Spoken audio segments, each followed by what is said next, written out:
Hello world, it's Lee Kelson coming to you from Fire Tech Connect. Fire Tech Connect initiative is all about how do we drive adoption in taking 21st century technologies to the fight against catastrophic fire events. Over the next couple of months, we'll be interviewing technology leaders in this space. And today we are talking with the co-founder and co-CEO of Fireball International, Christopher Tylor. Christoph, welcome to Fire Tech Connect. Thank you very much, Lee. Thanks for having me. It's great to have you. So, Christoph, we just start off with a little bit about your background, and then we can sort of talk and dive a little bit more into Fireball International. Yeah, as you hear my accent, I'm coming from the Germanic part of this world. I'm born in Austria. I finished my master's in engineering at TU Munich a long time ago and started a career in business. So I was ended up as managing director, CEO of international public listed companies. I emigrated to Australia and decided to do something I always wanted to do my whole life. I went back into astronomy and astrophysics. So I finished a Masters of Astrophysics at Swinburne University in Melbourne and started my PhD with the University of Southern Queensland in Toowoomba. And while I was doing that, I realized that in academia, there is so much potential ending up in drawers or in shelves because the academics themselves, they want to have an article in a journal, in an academic journal, a lot of citations out of that, but they don't really know what to do, what they have. So there's a lot of potential to commercial technology. So sorry to interrupt you, Christoph, but that is an interesting point that you make, that there does tend to be a lot of R&D projects and things locked in, you know, IP, intellectual property, locked inside universities. Do you see that specific to Australia, or is that more broadly across the world that's a challenge? I think it's broadly across the world that it's a challenge, but Australia is particularly challenging, let me put it that way. I'll give you an example. I'm an instructor at USQ, University of Southern. I work there, I have a contract with them, and we tried to get an MOU done with them. This MOU is still not done. It's a year ago. I went over to Berkeley to get a license on the satellite technology we want to utilize. That took them a week. So that is the difference of speed of commercialization we're talking about. Right. And so you haven't completed your PhD yet, have you? Or are you still working on that? I have everything done. You know, my PhD is in the moons of Jupiter. I discovered that 2 of the moons will collide in about 250,000 years. I just have to write it up. I had a computer simulation of the whole solar system running, which did a prognosis what happens in the next 250 million years. And that made friends at the university's HPC because I used it a lot. But that is all done. I have all the data. I just need to write it up. And please don't start again, because everyone else is telling me I should write it, I should finish it. Even my staff said it's time to sit down and write. I will do that soon. Yes, I know. I have been privy to some of those conversations. So how does an astrophysicist end up in the fight against fire? Tell us about Fireball International. That is an interesting story too. There's Carl Pennypacker. He is a professor at UC Berkeley and a adjunct professor at the University of Southern Queensland. And Carl was working on measuring the expansion rate of the universe, which led to his student Saul Perlmutter and Mr. Schmidt here, Dr. Schmidt here at ANU winning the Nobel Prize. So Carl's work was looking at explosions of supernovas in galaxies millions of light years away.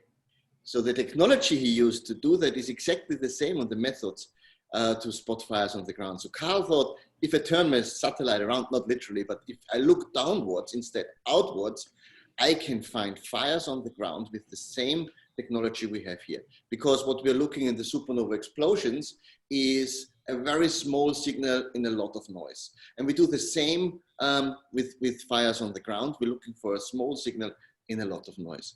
So that was the birth idea of Fireball. And then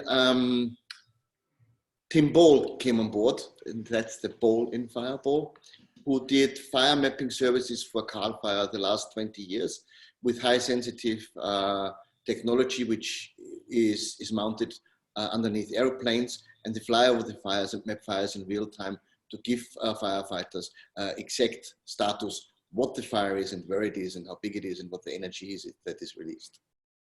Right. And so Fireball is now based on the Sunshine Coast out of the Parisian hub. Yes. And you are running a pilot, is that right?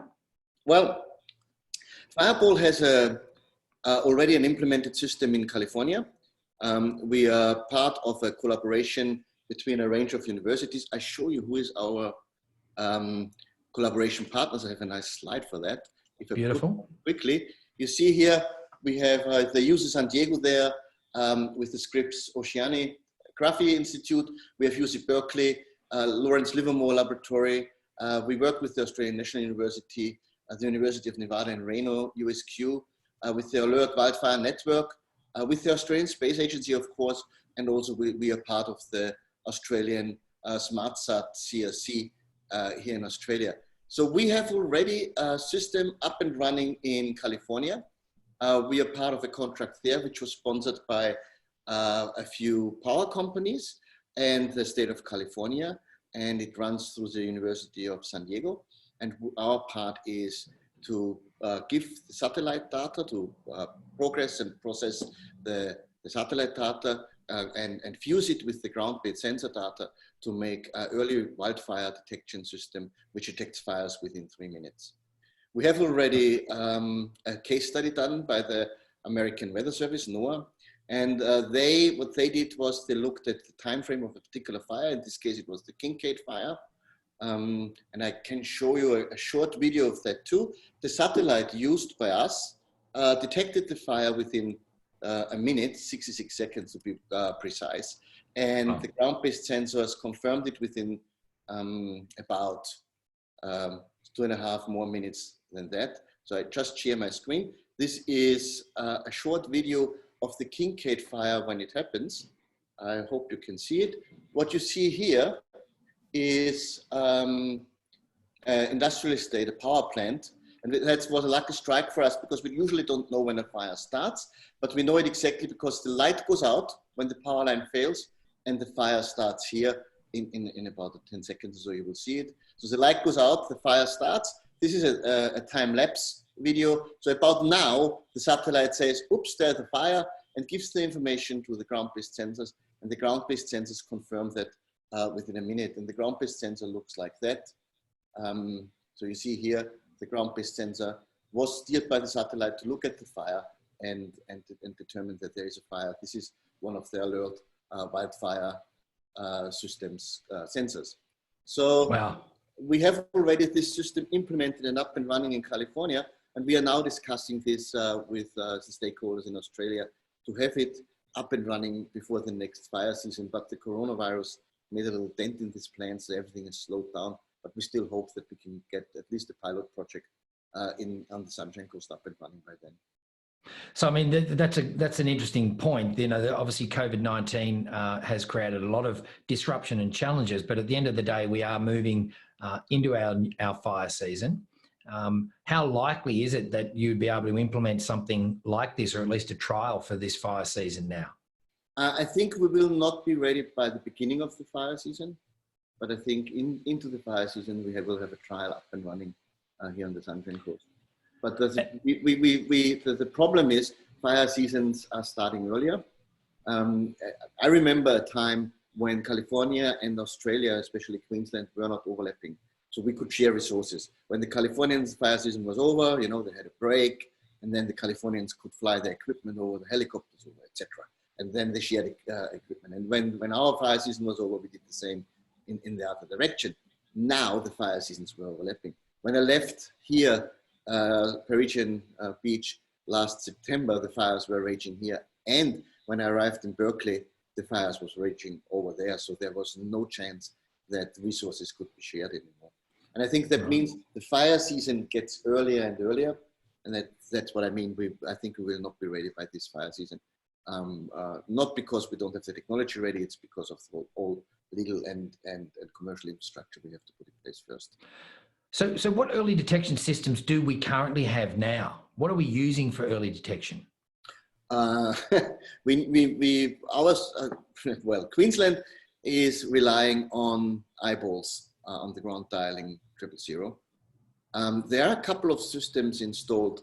I know that HQ Plantations, for example, has a camera system in the forest because they have the problem that people drive cars in there and set them on fire, stolen cars, to destroy the evidence. And of course, that's a big problem for them because their crop needs about 20 years to grow. And if stupid car thief sets a car on fire, that destroys a lot of value.